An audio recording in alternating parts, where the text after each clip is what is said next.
Ya, kembali lagi dengan saya Hari Saputra dalam OPEK, obrolan pekerja. Sahabat pekerja, kita akan mengulik lebih lanjut topik kita satu ini, bagaimana beliau berubah, transformasi. Kalau tadi orang awak yang tinggal di Pekanbaru, lalu merantau ke Jawa, dan dipilih adalah, ini apa? Kita mau tahu nih, kota mana nih yang dipilih dari sekian banyak kota-kota Jawa, Bang Andi? Dari Pekanbaru kemana tuh Bang merantau ya Bang? Ya waktu itu selesai SMA mau kuliah ke Jogja ya. Oh Jogja. Kuliah ya, Ya, kuliah ke Jogja. Ya ini ya, kota pelajar gitu ya. Ya, jadi ya kenapa milih Jogja ya mikirnya gini deh. Lebih baik biasa-biasa aja di tempat yang baik. Memang menjadi bagus di tempat yang tidak baik. Baik. Jadi ibaratnya saya pikirnya kan di Jogja kota pendidikan, terus kemudian ya lingkungannya kan juga lumayan ya, kita bisa mengekspor banyak hal. Ya bener di Jogja waktu itu. Nah, ada satu momen nggak? Kenapa harus Jogja? Kenapa nggak Bandung, nggak Surabaya atau Jakarta gitu? Waktu itu kabar bahwa Jogja kota pendidikan itu kan kuat sekali. Iya. Ya, kuat sekali. Dan kebetulan kan perguruan tinggi di Jogja itu kan selain UGM itu kan memang UI itu cukup terkenal gitu ya, sebagai kampus yang bagus gitu ya, sehingga ya informasinya menurut saya akhirnya menjadi perbincangan aja gitu, yang lain ini gimana soal Jogja, soal kampus mana yang bagus, bagaimana kuliah di situ gitu ya. Berarti dari Pekanbaru naik bis ya? Naik bis nyebrang ke laut? nyebrang Bakauni kan? Ya. Baru berapa jam itu perjalanan gitu Bang? Wah, waktu itu bisa 2 hari 3 malam. 2 hari 3 malam ya? Kebayang ya, kita di dalam bis, duduk gitu kan? Dalam bis, karena waktu itu jalannya kan masih hancur, ya. Dan penyeberangan juga kan masih harus nunggu gitu. Waktu itu penyeberangan tidak terlalu sering sekarang. Berarti pilihannya dulu itu UI, UGM, pilihan waktu Iya, saya ambilnya ya kalau tidak ya antara itu antara UGM. Sekarang akhirnya jadi masuk ke UI. Ya. Kenapa? Kalau UI enggak, yang lain kan banyak sebenarnya. Nah ya, itu tadi yang saya bilang yang cukup ternama itu. Karena orang bilang ini UI kampus Islam terkuat. Kampus Islam terkuat. Nah, kemudian di sini juga kita mengenal pendiri-pendirinya, ya, ada Hatta, ya, dan tokoh-tokoh besar lain. Musakir ya, kan Musakir. Ya. Nah, di antara itu menurut saya juga kan ada harapan juga ya, gimana pun ya, kita bisa belajar Islam juga bisa. Setidaknya ada kulturnya. Gitu. Ya, artinya nyambung ya dari tadi awalnya yang Minang tradisi sampai ke Jogja nyambung. Ya. Ngambil ekonomi atau ekonomi. Berarti ya inilah prosesnya itu apa yang digembleng di situ? Apa sekedar kuliah saja atau lebih banyak mainnya atau gimana tadi? Ya itu yang saya temukan yang buat saya menarik di Yogyakarta itu adalah dan juga di UI adalah ada begitu banyak kesempatan. Ada begitu banyak kesempatan. Jadi artinya apa? Kita bisa belajar di ruang kuliah. Lalu bisa belajar dengan dosen di luar ruang kuliah dan juga bisa punya teman-teman belajar di luar kampus. Nah, jadi kesempatan belajarnya jadi banyak sekali, ya. Dan kemudian resource atau sumber untuk kita belajar juga banyak. Jadi kayak buku-buku juga gampang kita akses, ya. Nah, jadi ya itu semua saya kira akhirnya membantu lah. Saya ingat waktu saya masuk di UI itu saya masuk tahun 91. Masuk 91 ya? Ya, saya masuk 91 akuntansi. Nah, kemudian ya berkenalan lah dengan teman-teman di organisasi kemahasiswaan UI ya. Dulu di Senat berarti ya? Apa di mana? Senat ya? Ya, lalu juga kenal dengan teman-teman di HMI gitu ya. Nah, terus sering ikut diskusi gitu ya, bahkan terlibat bareng dan akhirnya saya juga gabung tuh di HMI itu, di UI gitu ya. Sempat jadi pengurus Senat juga. Dari fakultas sampai kemudian ke universitas. Tapi tetap jalan kuliahnya kan? Kuliahnya jalan sih, tapi ternyata saya dari sekian tahun kuliah itu efektif kuliah saya itu cuma 2 tahun 2 tahun gitu. Gitu ya.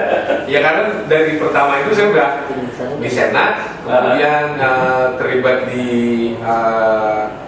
Senat, Ikatan Senat Mahasiswa Ekonomi Indonesia, lalu Forum Komunikasi Senat Mahasiswa Yogyakarta, Forum Komunikasi Senat Mahasiswa Indonesia gitu ya. Jadi di Senat aja udah 1,5 tahun. Terus di DPM udah 2 tahun. Ya, Itu fakultas atau universitas tuh? yang universitas. Universitas. Senat kan di fakultas. Fakultas ya. Yang DPM itu di Berarti ada karirnya berarti ya.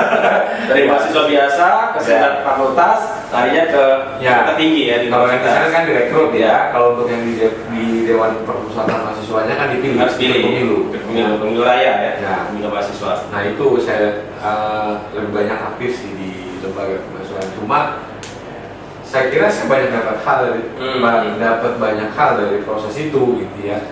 Berarti kalau Bang Ardi itu satu angkatan sama siapa ya kalau kita boleh tahun 90-an begitu? Yang masih ingat lah ya. Sama Anies Baswedan mungkin atau? Iya sama Anies Baswedan nggak terlalu jauh lah ya. Jauh ya. Ya kan 89 90 ya, yang era itulah gitu ya. Jadi yang momen itu sebenarnya sedang tidak ada apa-apa sih di tahun 91 itu ya. Ya yang ada itu waktu itu adalah geliat ya, mahasiswa ya membentuk kelompok studi, kelompok diskusi. Berarti kampus lah ya berarti ya. Aktivitas kajian lah ya. Kajian. Nah sambil menyelenggarakan diskusi terbuka yang mengkritik pemerintah lah ya, melihat kondisi-kondisi yang ada ini. Ayo ikut menjadi bagian dari perubahan besar bangsa ini bersama Sahabat Pekerja Indonesia.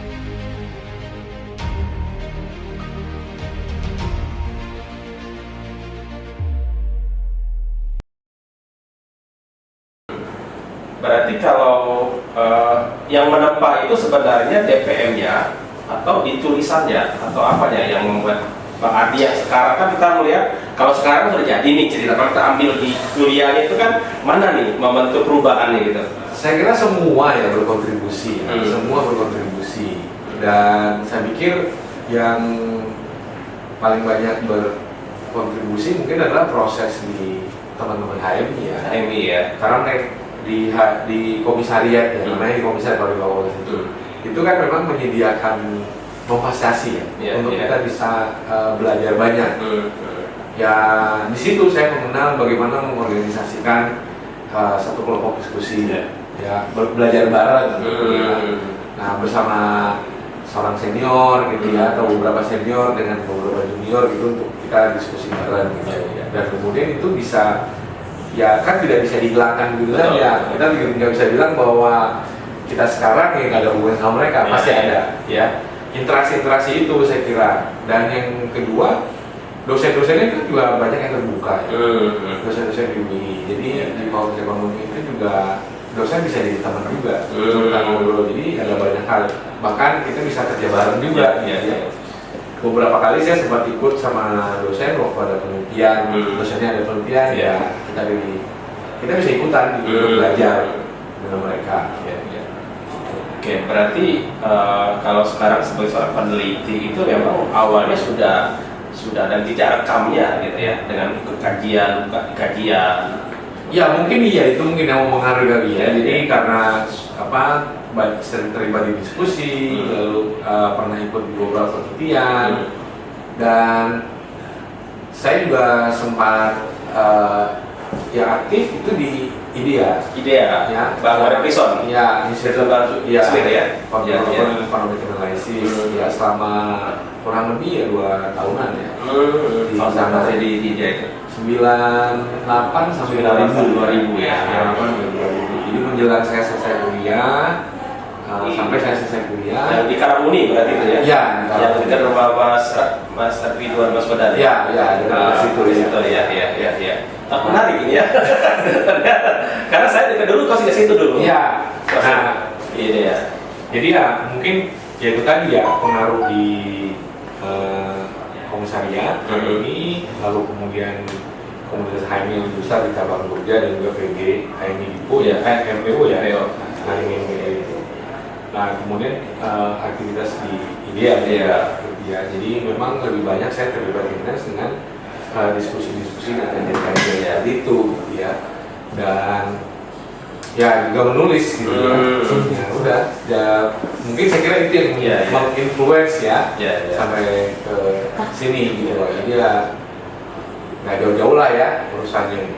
Kalau itu Bang, kalau kan tadi IDEA ya, kalau Bang Adi itu memandang Bang Sony Baswedan itu seperti apa tuh sosok beliau yang sekarang ya? Atau mungkin dulu? Saya kira beliau itu paripurna dalam mendesain ya, mendesain perjalanan beliau ya. Ya artinya kan kalau kita lihat tuh kan memang beliau ini bisa menunjukkan betapa privilege seorang dosen itu luar biasa ketika dioptimasi, dioptimalkan. Jadi beliau ini juga aktivis, lalu sama mahasiswa, lalu jadi dosen. Ketika jadi dosen, beliau juga tetap aktif menulis, ya, kemudian tetap berpikir kritis, ya. Dan akhirnya ya kita bisa melihat beliau melahirkan banyak karya ya, tulisan, buku, ya. Dan yang paling penting juga terlibat dengan banyak kelompok, nggak hanya mahasiswa, tapi juga ya kelompok kerja, ya serikat pekerja, kemudian juga ya tokoh-tokoh masyarakat yang lain, ya kelompok masyarakat yang lain, petani, buruh, apa gitu ya. Jadi ya teman juga untuk berdiskusi, ya.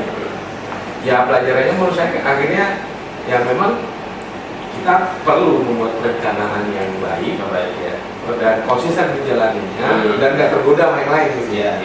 Kalau mau dibilang godaan kan godaan banyak sekali, ya. Kita mau memilih ketika jadi dosen itu berorientasi ya sekedar menjalankan saja kewajiban pengajar, ya kan? Dan setelah itu proyek misalnya atau mencari pekerjaan yang lain gitu, atau mencoba mengoptimalkan dengan cara memfokuskan gitu ya. Jadi apa yang akan diajarkan untuk mahasiswa itu dibuat dipelajari dulu, kemudian buat tulisan, ya kan? Tulisan yang bisa dipublish di media, materi kuliahnya tetap tersampaikan, mahasiswa terinspirasi, gitu ya kan? Itu yang saya kira penting, dan itu akan mempengaruhi perjalanan kita juga. Karena orang kan suka, ya itu tadi, ketika sudah harus menjalani sesuatu karena nggak fokus kan? Betul. Nah, akhirnya ya belum berubah. Berarti apa ya? IDEA itu kan think tank lah ya, punya ya, semacam itulah ya, lembaga riset juga gitu. Karena ada satu momen saya pernah ketemu beliau itu, dia bilang begini, dulu kan ada istilah itu the shock future, jadi megatrend gitu kan. Dari mana sih kok bisa si megatrend itu bisa memprediksi masa depan? Ternyata hanya dari koran-koran seluruh dunia, dari Cina, dari Jepang diambil intisarinya dulu ada internet dulu kan. Nah, sehingga muncul prediksi nanti dunia kedepannya seperti apa. Nah, kalau kita bicara bab kerja nih Bang sekarang, ini kan dari dia masih Jogja kan, itu langsung ke Jakarta atau mampir dulu tuh perjalanan karir Bang Adi itu? Langsung ke Jakarta. Jakarta di mana tuh? Ya waktu itu sempat ya jadi perusahaan ya. Oh, jadi kembali ke ekonomi ya? Kembali ke akuntansinya ya? Cuman ya bertahan 3 bulan aja. Bertahan 3 bulan, terus kemudian ya saya sempat ya dalam waktu itu sempat berkenalan dengan teman-teman koalisi jurusan.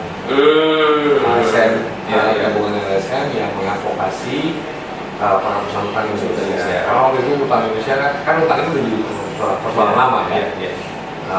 Mulai dari Soeharto jadi presiden sampai Soeharto jatuh dan sekarang Jokowi jadi presiden, ya utang itu masih jadi persoalan. Nah, waktu itu saya gabung dengan teman-teman di koalisi utang. Ya awalnya sih saya membantu untuk kemudian mengaktifkan diskusi-diskusi kebijakan ya tentang utang ini, dan kemudian dipercaya lah untuk menjadi sekretaris eksekutif ya di koalisi utang, dan kemudian saya sempat juga ya dipilih ya untuk menjadi koordinator Polsek Nunukan. Oke, berarti Jadi saya di Polsek Nunukan ada 7 tahun atau 8 tahunan. Jadi sempat jadi karyawan 3 bulanan begitu, lalu akhirnya jadi aktivis kembali sesuai dengan cerita awal gitu ya, cerita awal. Baik, sahabat pekerja, ini semakin menarik ini perbincangan kita dengan Bang Ardi. Tapi tetap kita akan kulik lagi lebih dalam seperti apa tentang beliau. Jangan kemana-mana, tetap di OPEC, obrolan pekerja.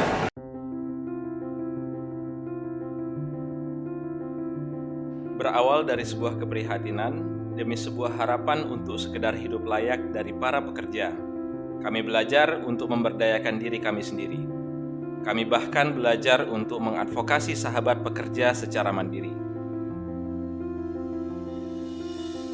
Kami telah memulai kolaborasi proyek teknologi informasi, lokakarya sahabat pekerja, dan expert sharing dengan menghadirkan pekerja profesional di bidangnya. Ayo ikut menjadi bagian dari perubahan besar bangsa ini bersama Sahabat Pekerja Indonesia.